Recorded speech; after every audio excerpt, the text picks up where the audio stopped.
Here's a piece of advice that you don't hear often as a teacher, and that is use the same exercise on everyone. Okay, yep, that's what I said, because it actually has a really respectable place in a voice teacher's development, right? Here's what I mean, right?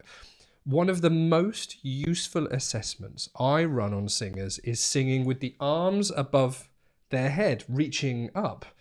One, because it's very telling on the rib cage, the breath, and related things. And two, because a large percentage of singers experience a transformation of tone or comfort when they do it. Now, there was a time when I was working out how this could be useful without really knowing exactly how to move forward with it or what I was doing. So the best way I could speed that along was to set aside, quite literally, 1 minute of every person's singing lesson to sing with the arms above the head. And it was really casual, it wasn't jarring to the session at all, and the singer pretty much just went with it every time without questioning a thing. Now here, to indiscriminately apply the same thing to everyone allowed me to do what specialists do when they want to get great information, which is to see patterns. A certain type of singer would often benefit from the arms up, so there'd be a pattern there, when another type of singer would find singing like that impossible. Now that became golden, because then the arms up assessment could then give me an easier decision once I understood why one person might struggle with it and why one might not, which led to why one person should prioritize breath and another person should prioritize registers, right? I made it my mission to understand that once I saw the patterns gathering. And now, I mean, it's a main assessment in my teaching and my teacher training programs. Now, the point is, you can't quite get information like that and see patterns if you're just peppering it in here and there. So everything stays blurry for longer unless you're willing to use the same exercise on absolutely everyone for a period of time. I encourage everyone to do this as long as it's careful. And there were many times when putting the arms up blew the singer's mind in the lesson, and they said, "Oh wow, that's amazing. Now what?" And my answer back then could be, just give me a week and I'll work it out. Okay.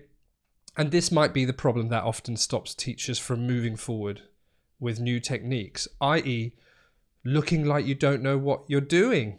But the truth is, that is not how it comes across most of the time.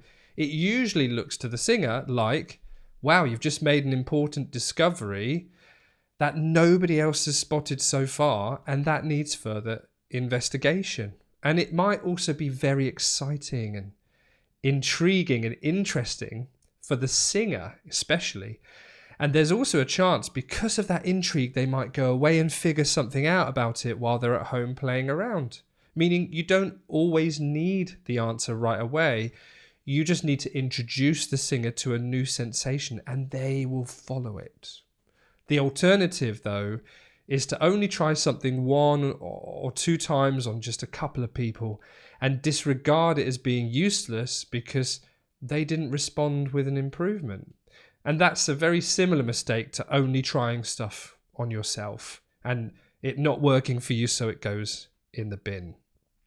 Now, the bottom line is you can't know everything, but just the fact that you are clearly turning over every stone to help that singer will foster a mutual respect rather than damage it.